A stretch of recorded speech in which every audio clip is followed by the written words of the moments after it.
अब सरहद पार आतंकियों में खौफ की दस्तक के बारे में आपको बता दें। आतंकियों की टारगेट किलिंग से पूरा पाकिस्तान परेशान है, लेकिन इससे भी बड़ी बात यह है कि भारत के मोस्ट वांटेड आतंकवादियों में भी खौफ है। आज तक को मिली जानकारी के अनुसार पाकिस्तान में हाफिज सईद से लेकर मसूद अजहर तक अंडरग्राउंड हो गए हैं। मसूद अजहर का साल भर से अता पता नहीं, यानी जो आतंकवादी पहले भारत को धमकाते थे वो अब अपनी जान बचाने के लिए चूहों की तरह बिलों में छिप गए। 15 फरवरी 2019 वो तारीख जब किसी आतंकवादी हमले के बाद शायद आतंक के सरपरस्तों को भारत के किसी भी प्रधानमंत्री इस तरह खुलेआम अंजाम के लिए तैयार रहने को चेताया था। मैं आतंकी संगठनों को और उनके सरपरस्तों को कहना चाहता हूं कि वे बहुत बड़ी गलती कर चुके हैं। बहुत बड़ी कीमत उनको चुकानी पड़ेगी। पुलवामा हमले के बाद पाकिस्तान ने बड़ी कीमत चुकाई और घर में ही पिटाई से वो सन्न रह गया। हमारे वीरों ने आतंकियों को उनके घर में घुस करके मारा है।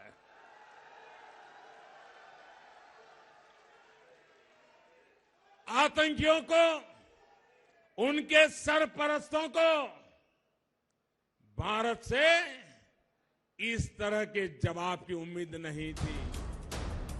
प्रधानमंत्री मोदी ने ये बातें 5 साल पहले कही थी। आज भी वो आतंकवाद पर यही बातें करते हुए कहते हैं, आज दुश्मन को भी पता है ये मोदी है, ये नया भारत है, ये नया भारत घर में घुसकर मारता है। तो प्रधानमंत्री मोदी पिछले 5 सालों में भारत के तेवरों में आए बदलाव की बात करते हैं, लेकिन सवाल ये है कि पिछले 5 सालों में पाकिस्तान में छिपे आतंकवादी कितने बदले। इस सवाल का जवाब आज अंतर्राष्ट्रीय आतंकवादी हाफिज सईद से जुड़ी अरविंद ओझा की वर्ल्ड एक्सक्लूसिव खबर आपको समझाएगी, जो पहले कभी भी और कहीं भी इस तरह से भारत को कीदड़ भभकियां देता था। लेकिन अब भारत के बदले तेवरों से हाफिज सईद को साफ सूंघ गया है। कांग्रेस के राज में भारत को कमजोर और गरीब देश माना जाता था। छोटे छोटे देश आज जो आटे के लिए तरस रहे हैं, उनके आतंकी हम पर हमला करके चले जाते थे और तब की कांग्रेस दूसरे देशों के पास शिकायत लेकर जाती थी। मोदी ने कहा ऐसे नहीं चलेगा। ब्रिटिश अखबार द गार्डियन की रिपोर्ट भी मानती है कि भारत अब बदल गया है, जिसके तेवरों से छोटे मोटे आतंकवादी ही नहीं,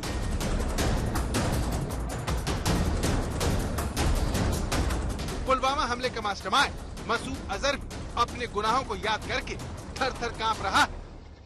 आतंकी संगठनों ने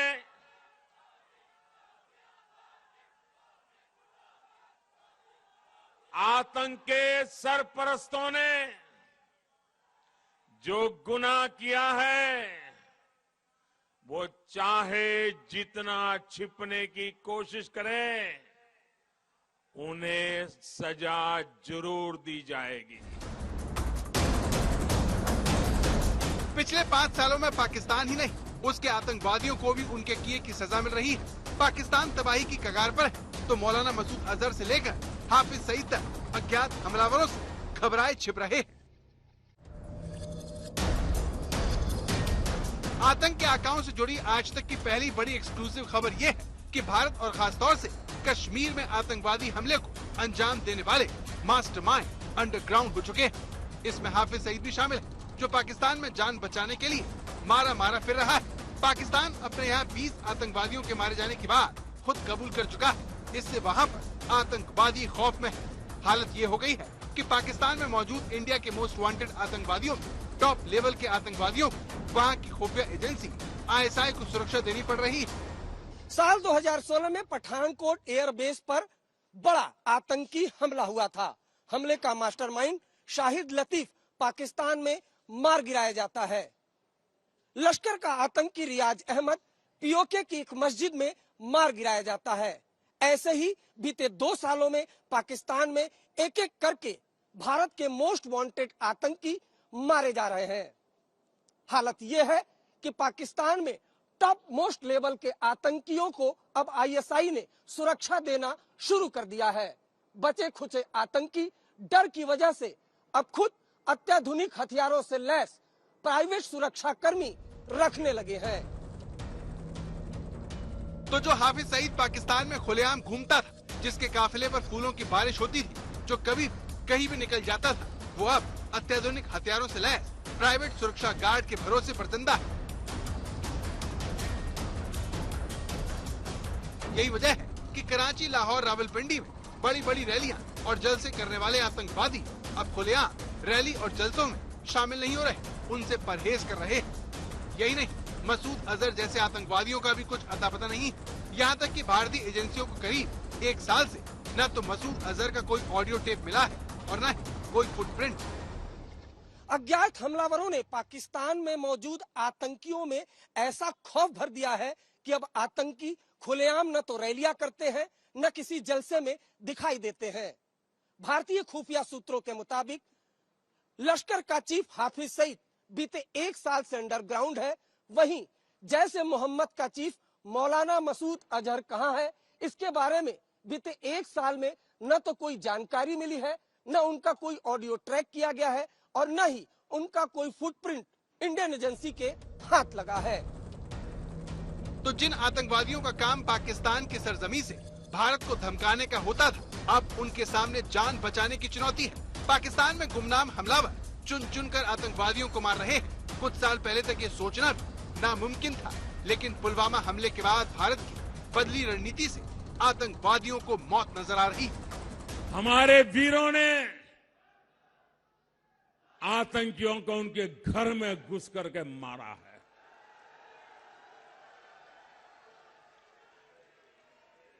आतंकियों को, उनके सरपरस्तों को भारत से इस तरह के जवाब की उम्मीद नहीं थी। वे सोच रहे थे कि मोदी ने पहली बार सर्जिकल स्ट्राइक की तो दूसरी बार भी ऐसा ही कुछ करेंगे, और इसलिए उन्होंने क्या किया, सीमा पर बड़ा तैनाती कर दी, टैंक ला करके पता नहीं क्या क्या रख दिया। उन्होंने यहां सारी सजावट कर दी, हम ऊपर से चले गए। पाकिस्तान ऐसा घबरा गया था कि 5 बजे उसने ट्वीट कर करके रोना शुरू कर दिया, मोदी ने मारा, मोदी ने मारा, मोदी ने मारा। पाकिस्तान में फौज के करीबी और जाने माने पत्रकार बड़े विश्वास के साथ ये कह रहे हैं कि ये नरेंद्र मोदी हुकूमत की नई नीति है, जो राष्ट्रीय सुरक्षा सलाहकार अजीत डोभाल के निर्देशन में अंजाम दी जा रही है। पाकिस्तान को उसी की भाषा में जवाब देने से हालात बदलते दिख रहे हैं। जिसने हाफिज सईद से लेकर मसूद अजहर तक को भारत के डर से अपने घरों में दुबकने को मजबूर कर दिया। आतंक के आकाओं की जुबान पर ताला लग गया। पाकिस्तान में आतंकवादी खौफ में हैं, तो वहां की सेना की छवि लगातार कमजोर हो रही है। रोज रोज आतंकवादियों की टारगेट किलिंग से वहां के लोग अपनी ही सरकार और सेना को कोस रहे हैं। इस परेशानी से निपटने के लिए पाकिस्तान भारत पर टारगेट किलिंग का आरोप लगा चुका है, लेकिन उसकी इस साजिश का पर्दाफाश आज करने जा रहा है। 4 दिन पहले ब्रिटेन के एक प्रतिष्ठित समाचार पत्र द गार्डियन को पढ़ रहा था। उसमें उसने एक समाचार प्रकाशित किया था जिसमें उसने कहा कि पाकिस्तान के अंदर 2 वर्ष पहले 20 आतंकवादी चुन चुन करके, दुर्दांत आतंकवादी चुन चुन करके मारे गए, और इसका शक पाकिस्तान ये मानता है कि सब भारत ने कराया है। यानी इसका मतलब जिस पाकिस्तान में मुंबई विस्फोट के अपराधी वे आतंकवादी छुपे हुए हो, उस पाकिस्तान में भी अब आतंकवादी सुरक्षित नहीं है। अब दुनिया भी इस बात को स्वीकार करने लगी।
और एक भारतीय अशोक कुमार आनंद का नाम लिया। पाकिस्तान ने इस आरोप के समर्थन में कोई भी सबूत पेश नहीं किया और उसकी बात के आधार पर ब्रिटेन के न्यूज़पेपर द गार्डियन ने भारत पर पाकिस्तान में टारगेट किलिंग का आरोप लगा दिया। जिन आतंकियों को पाल पोस कर पाकिस्तान आर्मी और पाकिस्तान की खुफिया एजेंसी आईएसआई ने भारत में हमले करवाए, वही आतंकी अब पाकिस्तान में चुन चुन कर मारे जा रहे हैं। ऐसे में वहां की आर्मी एस्टेब्लिशमेंट की बड़ी फजीहत हो रही है। सवाल यह है कि आखिर वो अपनी आवाम को क्या जवाब दें। ऐसे में उन्होंने एक कहानी गढ़ी और पूरा आरोप दुबई में मौजूद बिजनेसमैन अशोक कुमार आनंद पर लगा दिया। आरोप लगाया गया कि अशोक आनंद दुबई में बैठकर रॉ के लिए पाकिस्तान में लगातार टारगेट किलिंग करवा रहा है। आज तक संवाददाता अरविंद ओझा ने दुबई के इस भारतीय कारोबारी को ढूंढ निकाला जिसके सिर पर पाकिस्तान ने अपने यहाँ मारे जा रहे आतंकवादियों का ठीकरा फोड़ा है। टारगेट किलिंग पर पाकिस्तान के झूठ का पर्दाफाश। पहली बार वो शख्स जिसके आधार पर पाकिस्तान ने टारगेट किलिंग का आरोप लगाया, जिसे पाकिस्तान दुबई में बैठा रॉ एजेंट बता रहा था, वो निकला कारोबारी। पाकिस्तान में टारगेट किलिंग पर आज तक का बड़ा खुलासा। ये पासपोर्ट आपका ही है अशोक जी, इसको ठीक से देख लीजिए। जी सर, ये आपका ही पासपोर्ट है। अब इस पासपोर्ट के बारे में आपको रॉ के हैंडलर्स बताया गया है।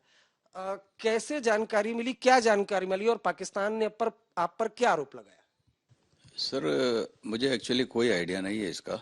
मैं जब ये दुबई में बैठा था, मैं अपने ऑफिस में बैठा था, जस्ट मुझे कोई लोकल मेरा दोस्त लोग और बाकी इंडिया से भी कोई कॉल किए कि भाई आपका नाम कुछ टीवी पे आ रहा है, कुछ इस तरह का कुछ है। तो मैं बोला मुझे कुछ पता ही नहीं है, तो मैं कुछ जानता नहीं है किसी को भी। हाँ, बाकी वो तो ऐसे अफवाह है, कुछ नहीं है, कोई चीज नहीं है और मेरा कोई जानकारी नहीं है, ना ही कोई। क्या लगाया आपके ऊपर? आरोप ये लगा है कि मैं रॉ का पेडलर हूँ, मैं ये काम किया हूँ, वहाँ पे कोई कत्ल हुआ है तो कत्लों में मेरा हाथ है। तो मैं तो जानता तक नहीं है, मैं किसी को भी नहीं जानता हूँ वहाँ पे, ना ही कोई इधर कोई किसी को जानता हूँ। मैं